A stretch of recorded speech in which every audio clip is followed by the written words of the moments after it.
Jalaluddin Rumi, আপনার নাম জানেন। তিনি যাচ্ছিলেন একটি জঙ্গল দিয়ে, সেখানে দেখলেন একটা মোটা সোটা তিতির পাখি। তিনি পাখিটাকে ধরলেন, এরপর সিদ্ধান্ত নিলেন, মানে সিদ্ধান্ত নিচ্ছিলেন তিতির পাখিটাকে কি ঝলসে, আগুনে ঝলসে খাবেন নাকি এটাকে রান্না করে খাবেন। তিনি চিন্তা করছিলেন। তিতির পাখি কোনোভাবে বুঝতে পারলো যে তিনি তাকে জবাই করে খাবেন, কিছু একটা প্ল্যান করছেন। তিতির পাখি তাকে লক্ষ্য করে বলে উঠলেন যে মাওলানা, আপনি তো চিন্তা করছেন আমাকে জবাই করে খাবেন, কিভাবে খাবেন সেটা নিশ্চয়ই প্ল্যান করছেন। আপনার জীবনে কি গোশত আপনি কম খেয়েছেন? আমাকেই খেতে হবে এই প্ল্যান কেন করছেন? বরং আমাকে ছেড়ে দেন, আমি আপনাকে 3টি উপদেশ দেব। মাওলানা রুমি চিন্তা করলেন, ভালোই তো, আচ্ছা আমাকে তুমি বলো। বলে না, আমাকে ছেড়ে দিতে হবে, তাইলে কেবলমাত্র আমি আপনাকে উপদেশ দেব। বলে তোমাকে ছেড়ে দিলে তারপরে তো তুমি চলে যাবে, এরপরে তো তুমি আমাকে ফাঁকি দেবা, তা হবে না, তুমি আমাকে উপদেশ দাও। বলে আচ্ছা ঠিক আছে, আপনি আমাকে ধরে রাখেন, একটা উপদেশ ধরা অবস্থায় দিয়ে বাকিগুলো আমাকে ছেড়ে দিয়ে। বলে আচ্ছা বলো। বলে প্রথম উপদেশ হলো, তোমার বন্ধু বান্ধব, আত্মীয় স্বজন, পাড়া প্রতিবেশী, পরিচিতরা তোমার কোনো ভালো কাজ দেখলে, আপনার কোনো ভালো কাজ দেখলে, তারা হতে পারে আপনাকে বিভিন্নভাবে ক্রিটিসাইজ করবে, আপনাকে বিভিন্নভাবে জ্বালাতন করবে, কথা দিয়ে অথবা আচরণ দিয়ে। আপনি ওই দিকে একেবারে ভ্রুক্ষেপ করবেন না। আপনার জীবনে যে গোল আছে, লক্ষ্য আছে, উদ্দেশ্য আছে, সেটা নিয়ে আপনি কন্টিনিউ চলতে থাকবেন। তাইলে at the end of the journey আপনি সফলতা অর্জন করতে পারবেন। আমি চিন্তা করেন, আরে পাখি তো বিউটিফুল অ্যাডভাইস দিচ্ছে, ভালোই তো, আর চমৎকার তো। বলে বাকি 2টা কিন্তু দেবো না, কি করতে হবে? ছেড়ে দিতে হবে। ও আচ্ছা ঠিক আছে, যাও ছেড়ে দিলাম। এখন গাছের ডালে গিয়ে পাখিটি বসলো। বসার পর পাখি বলল যে, এবার তিনি বললেন তাহলে দ্বিতীয় উপদেশ দাও। বলে দ্বিতীয় উপদেশ হচ্ছে, আপনার জন্য অতীত নিয়ে কোনোদিনই কি করবেন না, অতীত নিয়ে কোনোদিন আফসোস করবেন না। যা চলে গেছে সেটা নিয়ে আফসোস করবেন না, বরং প্রেজেন্ট নিয়ে বাঁচুন, ভবিষ্যৎ নিয়ে পরিকল্পনা করুন। যেমন ধরেন, এখন আপনাকে একটা ঘটনা বলি। এই যে আমার পেটে খুবই দামি 2 কেজি মূল্যবান পাথর ছিল, খুবই দামি। এইটা যদি আপনি আমাকে ধরে রাখতেন এবং জবাই করতেন, ওই পাথর আপনি পেলে আপনার 14 গোষ্ঠী বসে বসে খাইতে পারতো রাজার মতো করে। এই যে আপনি এটা বড় ভুল করেছেন। এটা শোনার পরেই তো রুমির মাথা গরম। এবার রুমি তার পিছনে দৌড়াচ্ছে তারে ধরার জন্য, আর ওই পাখি এক ঢাল থেকে আরেক ঢালে যাচ্ছে। রুমি যখন ক্লান্ত, তখন তিতির পাখি বলল, দেখেছেন এই যে মাত্র আপনাকে যে উপদেশটা দিলাম, এটাই তো আপনি ভুলে গেলেন। আমি না বলেছি অতীত নিয়ে আপনি কোনো টেনশন করবেন না?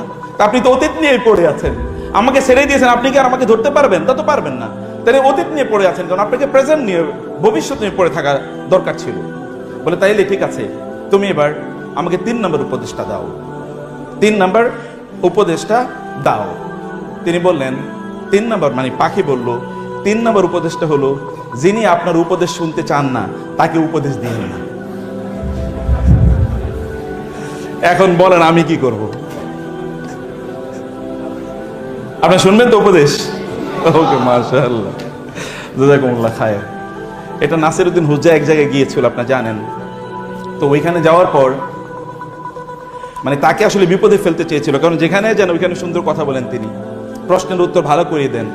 তো এবার এমন প্রশ্ন করলো যে প্রশ্নের উত্তর উনি জানেন না। এখন লোকেরা চিন্তা করলো যে আপনারা কি এখানে মোটামুটি সবকিছু জানেন? বলে হ্যাঁ, আমরা মোটামুটি জানি। আচ্ছা ঠিক আছে, উনি যে প্রশ্ন করেছেন এই প্রশ্নের উত্তর কারা কারা জানেন? তো একেবারেই জানেন এরকম তো বলতে পারেন। একদল লোক হাত তুললো একেবারে হালকা করে যে জানি, আর আরেক দল হাত তোলে নেই। তিনি বললেন যে যারা জানেন তারা ওনাদেরকে জানিয়ে দেন, আসসালামু আলাইকুম ওয়া রাহমাতুল্লাহ। তো আমি হয়তো যা বলবো হতে পারে most of the things will be known to you, but still it is a reminder. আপনি দেখবেন যে সফল অর্জনের 3টে মৌলিক মানদণ্ড আছে। এর মধ্যে একটা মানদণ্ড হচ্ছে আপনার ফোকাস থাকতে হবে, যে আপনি কি করতে চান, আপনার ব্যক্তিত্ব থাকতে হবে, এবং একদল ডেডিকেটেড লোক থাকতে হবে যারা আপনার কাজটি তারা আপনার পক্ষে অথবা আপনার উপস্থিতিতে বা আপনার অনুপস্থিতিতে করে বেড়াবে।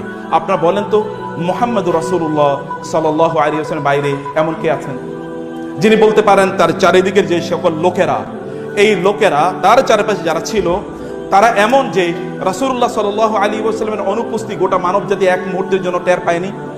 রাসূলুল্লাহ সাল্লাল্লাহু আলাইহি ওয়াসাল্লামের ইন্তেকালের পর খলিফা হলেন কে? ওমর ইবনে আবু বকর রাদিয়াল্লাহু তাআলা আনহু। আবু বকর তো উম্মার মধ্যে মোস্ট লেনিয়েন্ট, মোস্ট কম্প্যাশনেট, এবং এত মানসিকভাবে তিনি এতটা কোমল যে তিনি রাসূলুল্লাহ সাল্লাল্লাহু আলাইহি ওয়াসাল্লামের অনুপস্থিতিতে তিনি নামাজ পড়াবেন ওইখানে, এটাই চিন্তা করতে পারছিলেন না। কোরআন তেলাওয়াত করলে তিনি কাঁদেন, নামাজে দাঁড়ালে তিনি কাঁদেন, খুবই কোমল হার্টেড একজন মানুষ।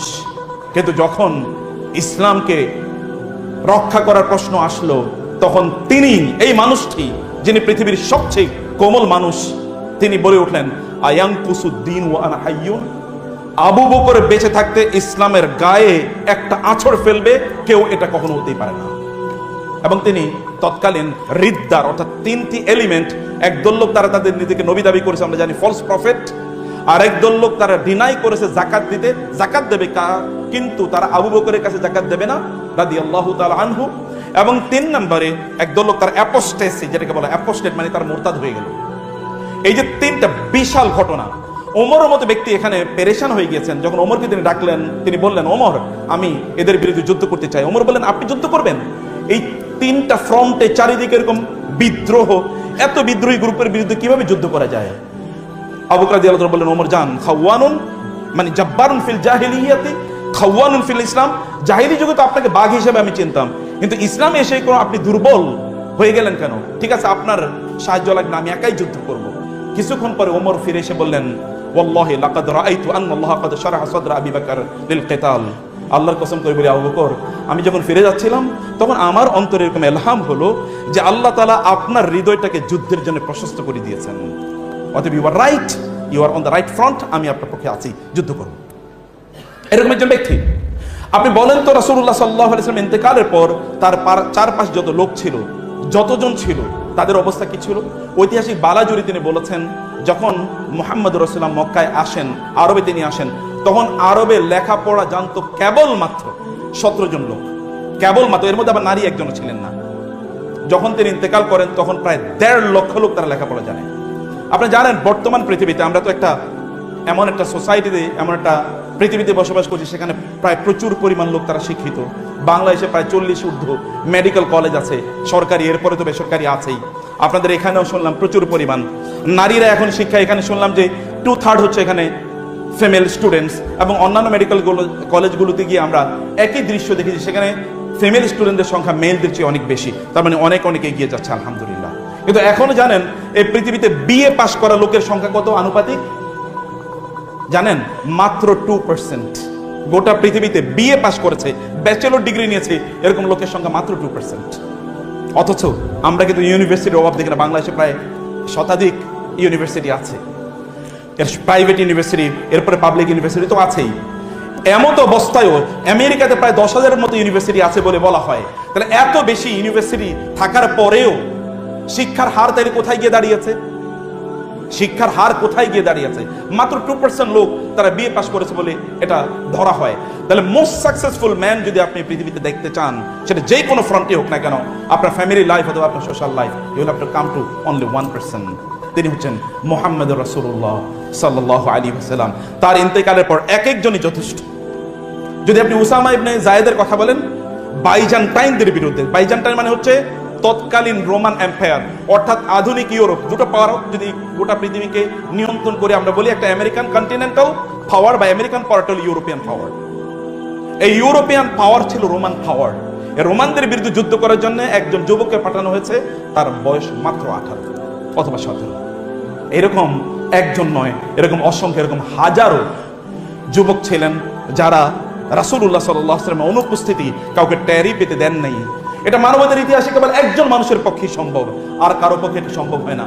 আমরাও তো দেখি আমাদের অত্যন্ত শক্তিশালী মানুষদের সাথেও যারা থাকেন, তারাও হাজার হাজার টাকা লুট করেছেন, তাদের মধ্যে নৈতিকতা ডেভেলপ করেনি।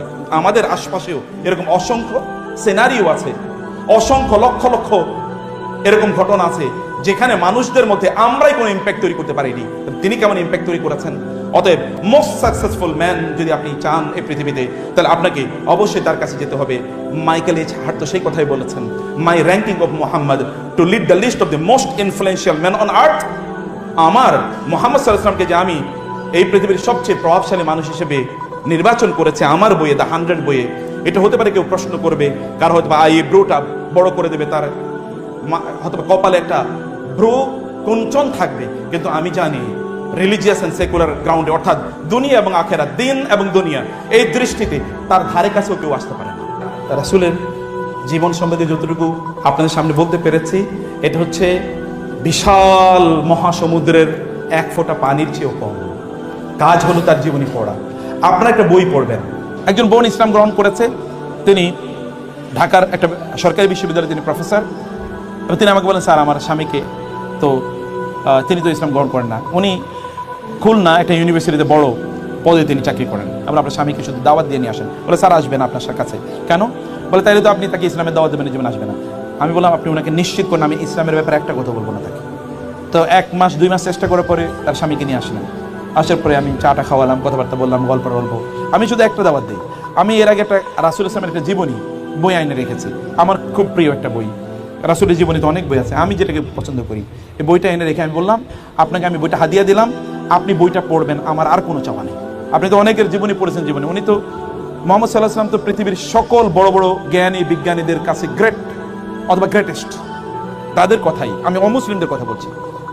তো আপনি একজন অন্যান্যদের জীবনী যেরকম পড়েন একটু পড়েন, আপনি শুধু এটা পড়বেন, পড়ে এরপর আপনি আমার সাথে দেখা করবেন।